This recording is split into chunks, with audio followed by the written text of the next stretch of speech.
Salve pessoal, Will aqui gravando mais um vídeo pra vocês, agora falando sobre uma das minhas bandas favoritas aí dos anos 90, tá? Trazendo um monte de detalhes e coisas legais sobre a banda L7, e esse é o primeiro vídeo apenas de uma sequência de vídeos que farei sobre diversas bandas, pelo menos começando aí com idealizando, né, pelo menos 12 bandas, tranquilo? L7, né?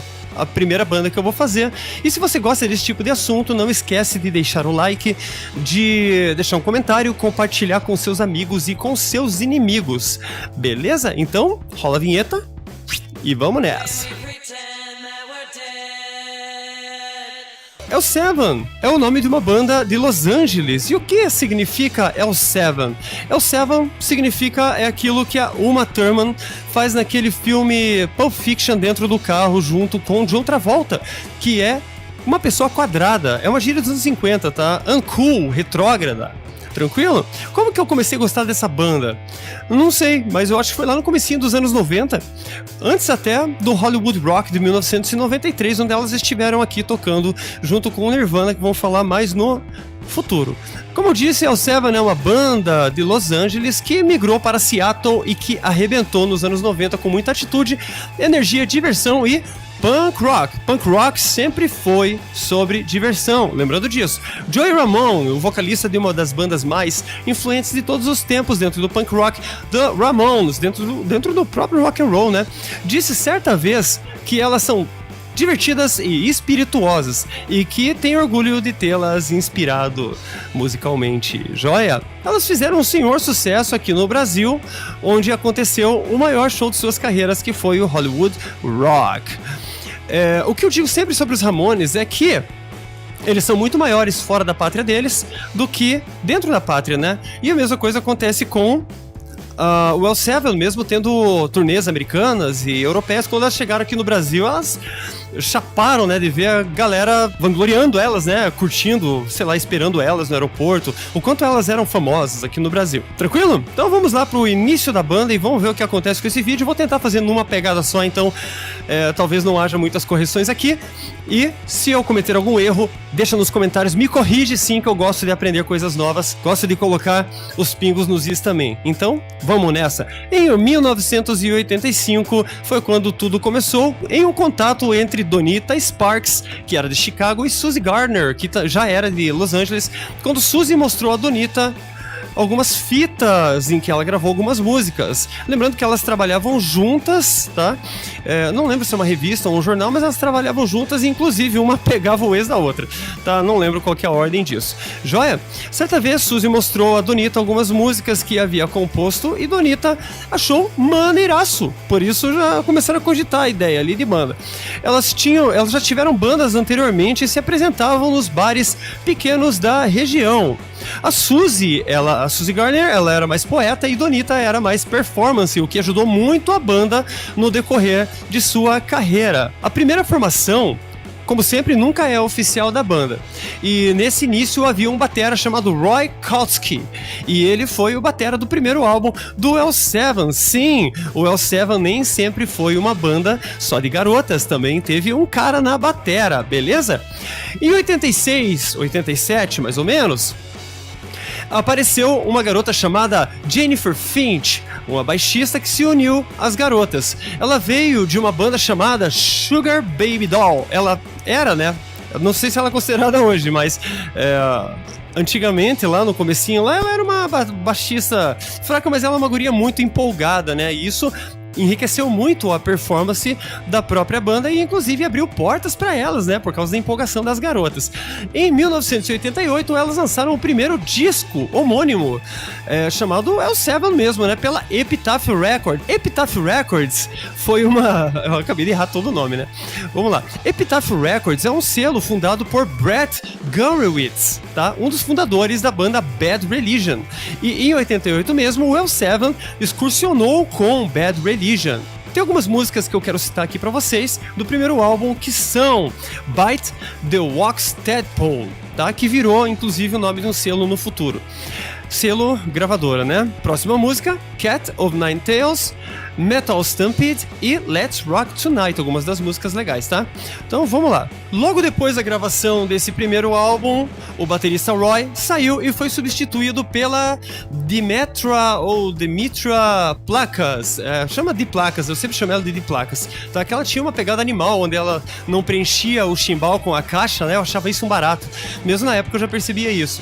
Então ela logo entrou na batera, logo que o baterista Roy saiu, teve uma substituta entre os dois ali, mas que durou apenas alguns shows e a banda seguiu. Era Amy alguma coisa o nome dessa baterista, mas não tem muitas informações sobre ela no Google. Dimitra Placas é a baterista, né, que ficou famosa com elas depois, que tem uma pegada animal e que entrou para substituir o Roy. Pronto, com essa formação, o trem pegou fogo, né? O legal do L7 é que não tinham muita produção, elas eram do jeito que eram mesmo, né? Não tinham cabelos armados e tal, essas coisas. E eram mais naturais e suas músicas eram cruas, do jeitinho que me gusta, tá? Isso é autenticidade.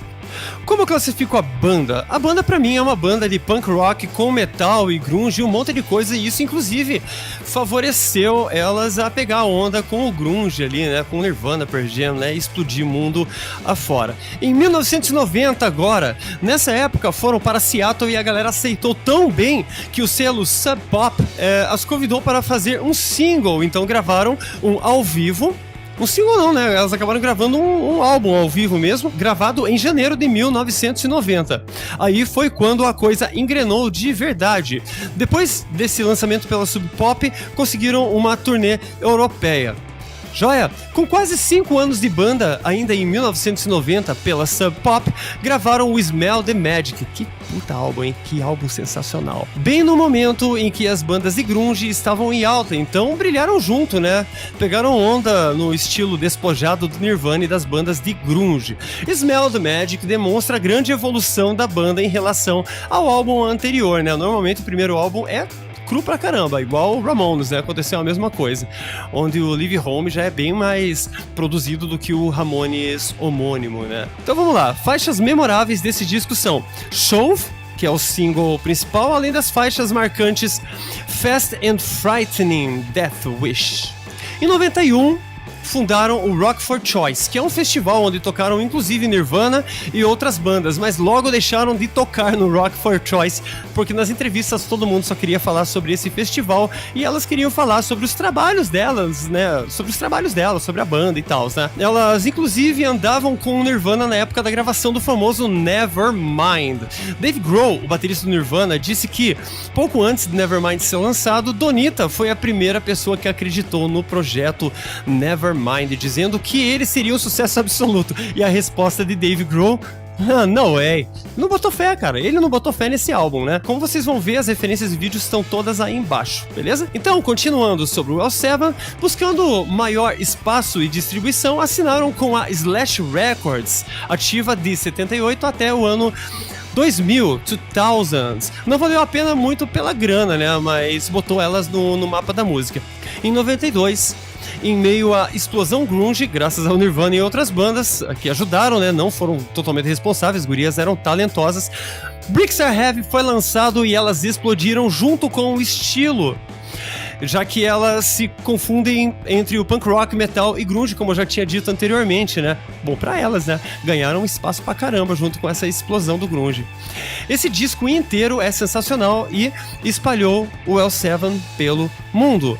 Faixas memoráveis desse álbum: Wargasm, Pretend We're Dead, Everglade e Monster. O carro-chefe, Pretend We're Dead, tornou-se um sucesso. Se não me engano, Pretend We're Dead foi composta por Donita em seu apartamento. Vamos lá, tem uma frasezinha em inglês aqui, vamos traduzir essa bagaça, tá? Released in April 1992, L7, Pretend We're Dead, picked the number 8 on the Billboard Modern Rock Tracks chart. Então, lançado, né, em 1992, Pretend We're Dead do L7 chegou ao número 8 da Modern Rock Tracks chart da Billboard. Agora, essa Modern Rock Tracks se chama Alternative Airplay. Joia? O problema é que nessa gravadora elas tinham pouca liberdade criativa e isso era frustrante para frustrava elas, né? Foi nesse álbum que teve o incidente, também que teve, né, um incidente com Suzy Garner. A câmera caiu sobre ela e ela sofreu alguns cortes na orelha e, se não me engano, posso estar errado, mas fratura na região do ouvido. Em 92 e 93, fizeram turnês nos Estados Unidos, Europa e também concertos no Japão e na Austrália. Em 1993, o L7 tocou no famoso Hollywood Rock aqui no Brasil. Eu lembro disso, como eu disse. Ficou esquisita essa frase. Um amigo meu, inclusive, chegou falando pra mim: pô, você viu os guris do L7, né? Eles desceram do avião fazendo assim, né? Mostrando as peitolas, né? Mas eu não sei se isso é verdade, eu não assisti, mas esse amigo me falou animado, então se ele tava tão animado, deveria ser verdade, né? Pra mim, desde aquela época, o que importava mesmo era a música das gurias. Eu sempre gostei da música do L7, né? Tanto que pra fazer esse vídeo aqui, eu precisei pesquisar um pouquinho mais sobre elas, porque eu nunca dei aquela importância assim pros membros da banda. Eu gostava das músicas, né? Desde aquela época. Então, em 93, eles tocaram aqui. Esse foi o auge delas, tá? Elas tocaram com Nirvana, Alice in Chains e Red Hot Chili Peppers. Foi nesse festival também que Kurt Cobain mostrou a biromba, a pimentinha, para a câmera da Rede Globo. Tá? Kurt Cobain mostrou a pimenta para a câmera. Achou sinistro? Achou sinistro mostrar a pimenta, né? O Kurt Cobain mostrando a pimenta para a Rede Globo. Donita Sparks jogou um absorvente interno usado no público, tá? Mas no momento que ela tava tendo raiva por causa do... Tava com muita frustração, né, na verdade, por causa do som, que elas não tiveram tempo de passar. E também o público não tava ajudando muito, jogando lama nelas, assim, jogando um monte de coisa nelas, mas porque era um festival, não é que era uma coisa ruim. Uma coisa similar acontecia com os Ramones quando eles iam tocar na Europa, os punks cuspiam neles, mas é porque era uma atitude normal do público punk cuspir nas bandas, né? Não que não gostasse, era uma tradição, né? A mesma coisa estava acontecendo com elas aqui. A mesma coisa aconteceu também, se não me engano, naquele festival Woodstock de 99, eu acho, quando o Green Day foi tocar e os caras começaram a jogar lama neles porque foi um lamaçal do caramba e eles entraram na pira, né? Tranquilo? Aqui no Brasil, lembrando que L7 eram superstars. Nessa mesma época gravaram um cover do Blonde, Hanging on the Telephone, beleza? Em 94 lançaram o álbum Hungry for Stink, mais sujo e cru, pouco depois de participar do Lollapalooza. Algumas faixas memoráveis de Hungry for Stink são Undress, que é um bom exemplo, né? Can I Run e Shirley, que foi feito, se não me engano, tá? Me corrija se estiver errado, para um corredor drag queen. Tranquilo? Em 94, a música do disco anterior, Bricks Are Heavy, tem destaque no filme Natural Born Killers, aqui assassinos por natureza, com Woody Harrelson e Juliette Lewis como Mickey e Mallory Knox. Eu assisti esse filme, e que filme, tá? Eu assisti na época, eu tinha 12, 13 anos, e a classificação já era 18, mais classificação de 18 mais. Assisti mesmo assim com 13 anos, que se dane, não me fez um maluco por natureza, tá? Um pouco. Tranquilo? Suas músicas também aparecem nos filmes, as músicas do L7, nos filmes que tem, dois que tem nomes maravilhosos, né? Que, lógico que não são maravilhosos, que são Os Malas Sem Alça e Serial Mom, Mamãe é de Morte. Pelo amor de Deus, que nome esquisito, né? E também Tank Girl. Em 96, indo pra agora pra 96, pela Warner, elas gravaram The Beauty Process. Esse disco não chegou nem perto de Bricks Are Heavy, porque tijolos são mais pesados que o processo da beleza. Faixas memoráveis desse disco: Drama e Off the Wagon. É nesse mesmo ano que a baixista Jennifer Finch, deixa eu ver o ano certinho aqui pra não mentir pra vocês, 96, é nesse mesmo ano de 96 que Jennifer Finch deixa a banda. Em seu lugar entra Gayle Greenwood. E depois disso até rolou faixa no soundtrack de Eu Sei O Que Vocês Fizeram no Verão Passado, que, se não me engano, foi satirizado, esse filme, né? Foi satirizado na paródia Todo Mundo em Pânico. Em 97 ainda é lançado o Live Omaha to Osaka, com registros de uma mini turnê que aconteceu no Japão. Depois disso, declínio total da banda. A gravadora parece nunca ter colocado empenho na banda. Não houve videoclipes de The Beauty Process e a gravadora ainda surpreendeu a banda ao romper contrato no mesmo dia em que elas abriram para o Kiss, isso em 97. Imagine, você tá abrindo para uma senhora banda, né, de superstars do Kiss, e você é demitido da gravadora no mesmo dia, e isso é frustrante. Em 1997, praticamente foram forçadas a retornar ao início, né, viraram uma banda independente e fazer suas coisas por conta própria. Vamos lá, em 97 criaram a gravadora Wax Tadpole Records, nome parcialmente retirado da música do primeiro disco, buscando mais liberdade criativa. Elas queriam ter liberdade criativa, e isso é bom. Pouco tempo depois, a banda findou após mais um álbum. Em 1999, antes do fim total, Gayle Greenwood vaza da banda, possivelmente por não ter mais visibilidade de futuro na banda. Então é substituída por Janice Tanaka, com quem L7 gravou o álbum Slap Happy em 1999. Faixas memoráveis desse disco: Freeway, Mantra Down e Living Large. Infelizmente, o álbum teve pouca visibilidade, difícil voltar a ter a mesma visibilidade do disco em que estava Pretend We're Dead, né? Possivelmente pelo desinteresse da gravadora parceira, que era a Bongload Records. Em 2001, a banda acaba, logo após a saída de Suzy Gardner. Então, quem inaugurou a banda vazou, então aí quebra as pernas de todo mundo, né? Também nesse ano, o selo em que estavam fecha as portas e elas têm que jogar os discos que elas tinham gravado no lixo. Dureza, né, cara? Por uma banda sensacional como é o Seven, né? Dureza ouvir isso. Em 2008, Donita Sparks toca com sua banda em São Paulo, aqui no Brasil. Donita Sparks and the Stellar Moments, com de placas na batera. Em 2014, por causa da explosão das redes sociais e apelo dos fãs, a banda retorna aos shows fazendo a turnê mundial, né, como sempre é para os americanos, Estados Unidos e Europa. Né, mas já é alguma coisa, né? Tem banda que não consegue tocar na própria cidade, aqui nesse cemitério cemitério que é Curitiba, por exemplo, né? Cemitério musical, a cidade mais rock do universo, né? Mas as bandas estão pelando aí, ganhando cachês miseráveis e tendo que dividir aí, ganhando às vezes 100 € numa noite. 2016, nessa mesma época, foi feito um doc sobre a banda chamado Pretend We're Dead, dirigido por Sarah Price e exibido em 2016 em Los Angeles pela primeira vez durante um show do L7.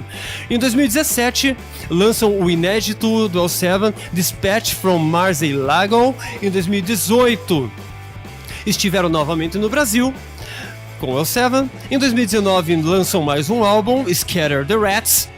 Em 2025, elas também estiveram no Brasil para uma pequena turnê, passando por São Paulo, Rio de Janeiro e Curitiba, tocando aqui na Ópera de Arame, né? Bem conhecida aqui. E agora vamos falar um pouquinho, bem curtinho aqui, que eu achei sobre dorgas, sobre tóxicos, né? Envolvimento das garotas. Vou ler aqui o texto para vocês, tá? Que eu peguei no Google aqui e vamos nessa.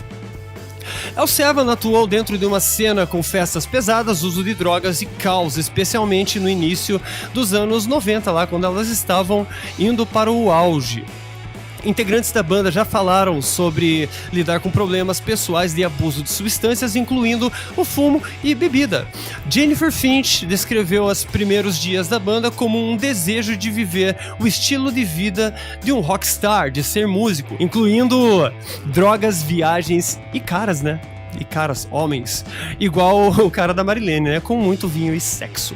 É lógico que isso não dá certo, né? Você curte isso por um tempo, mas depois o vazio existencial acontece contigo. No início da carreira, o produtor Butch Vig observou que eles conheciam todo tipo de malandro, viciado, traficante e agiota de Los Angeles. Muito bem, as referências pegos nesse texto sobre drogas foi no documentário de 2016 do L7, Pretend We're Dead. Deixando um pouquinho as drogas de lado, né, agora sobre o assunto, L7 marcou a minha vida como adolescente como uma vigorosa e badass banda de punk rock e metal, e grunge também, né? Uma senhora banda que vou curtir até o fim dos meus dias. E acho que é isso. sobre o L7, falei aí a carreira inteira delas. Quero agradecer ao L7 pela existência, tá bom? E também quero agradecer os canais dos quais eu peguei a referência para fazer este vídeo, que são Yara Iguchi, tá o link todo aqui na descrição, beleza?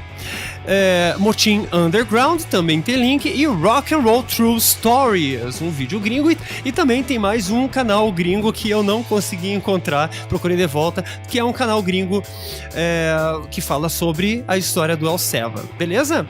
Então, é isso, quem vos fala aqui é o Will Meyer, espero que você tenha gostado. Se gostou, like, se não gostou, dislike também, tranquilo? Comenta alguma coisa, diz a sua experiência com a banda, como você conheceu a banda, igual o camaradinha fez lá no disco do Mark Ramone, né? Diz aí sua experiência com o L7 e a gente se vê no próximo vídeo com a mesma pegada, na sequência de vídeos aí que eu tô fazendo sobre Sou Fã desde os anos 90. Valeu L7, valeu galera, até mais, nos vemos no próximo vídeo.